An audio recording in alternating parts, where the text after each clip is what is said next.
Ito na pamimerienda ko kay Lolo Pugi. Ayun, may ginagawa kasi pawis na pawis na. Tapos ito lang yung kanyang tinapay at gulay. Kasi, nagda-diet yun, kaya yan lang ano. Lolo Pugi, halika na. Ito na yung merienda mo. Halika na. Yan. Puro amos ka. Anong ginagawa mo dyan? Ha? Yan ah. Merienda mo yan. Ayan. Kasi gulay lang. Merienda mo. Tapos with tinapay. Kasi tikman mo yung ginawa ko. Yan lang merienda mo ha. Kasi diba sabi mo nga nagda-diet ka. Tapos mamaya, konting kanin na lang. Isang tasa. Pero ang ulam mo, yan pa rin. Kasi, ay oo, may niluto pala ako doon bangal. Saka yung adobong liver ng chicken.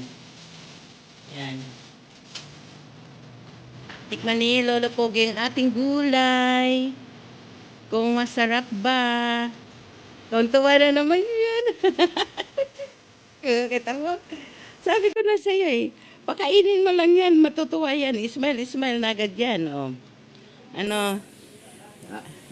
Ako daw kasi magluluto. Sabi niya kasi nga lahat daw sila kumakain. Ako naman ayoko magluto dahil ayun na, pero ako maghahain sa kanya palagi para konti lang.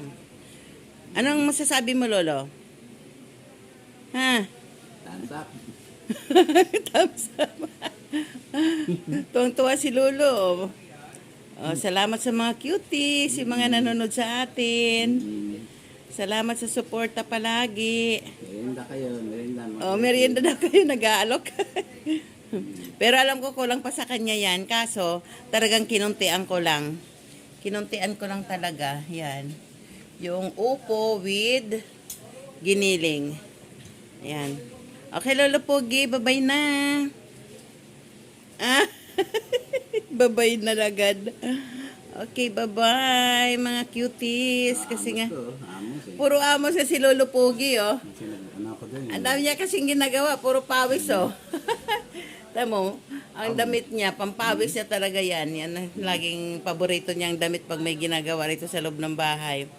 Okay, bye-bye. O, bye-bye ka na.